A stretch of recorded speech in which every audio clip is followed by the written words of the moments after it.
अथौबसिंगना थवाई फाउबा कत्तुना थमलंबसिंग Tungi मिरोलदा ngaktuna thamsi haina Chief Minister Wai Khemchana phongdokre wafam asi Manipur lengakna mapung oina sinduna Yaskul da laiba hitam yaijam pata pangthokiba chamaga kuntra mangarak suba athaubasingi ningsing numit palan thoramga mari leindana phongdokibani Chief Minister makhatana phongdokibada Manipuri khudingmakna aikhoigi lamdam asi hiram khudingda mangjin thana ba honaminasi amadi kathokbaga loinana ipaipu singna thawai phauba kattuna thamlamliba khudingmak ngaktuna thamna ba honamin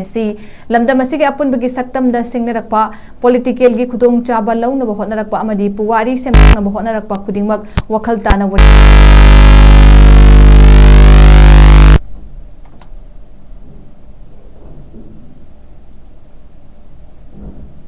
August ki tang tarang umdoi matam dugi 1891 da British ki matakta adumba farsi daudra pagi nonga kraba adumba lai kraba koi ahal sing dugi ningsingba numini thamjage makoi na bibiram basi adugi matik sigi mirona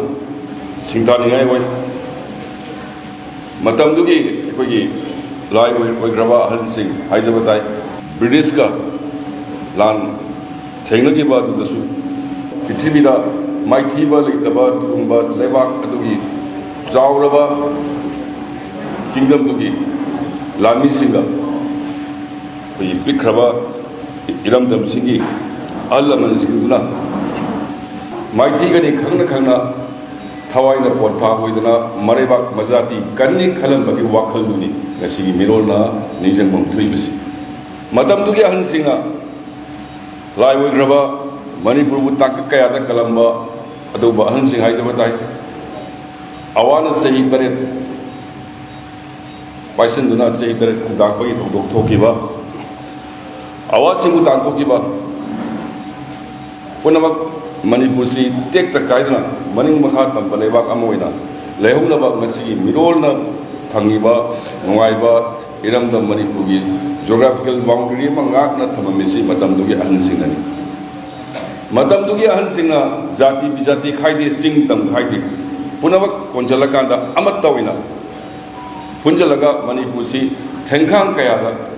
maning makha tambaleba ama ki izat adu malen da ngak na ba hodarabi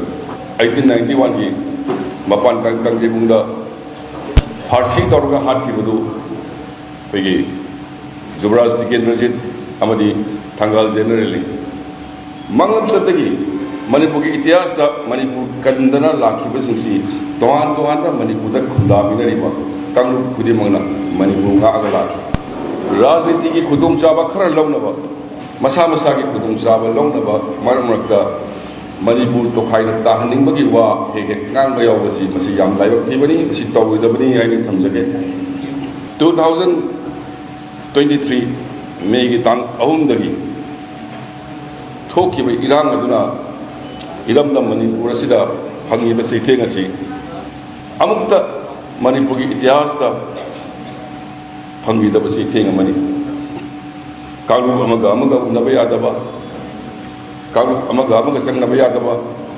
jati bi jati leitana dharma gi khenaba leitana si kalu gi party asina satharai matabu singasi iramdam sigi asi vote ki matam sunate vote thada haiba sunati masi masi punjanna thamamna ba na lawriba thurang adoi amukna na si akan party ki level da ti yaudana basagi ai kariguma ba thosu yare lebak si punna nusi janana thamamna ya kunadra jili bam da su satna ke party ki thobu singna Manipur ki apun masaktam ngak na ba honari masi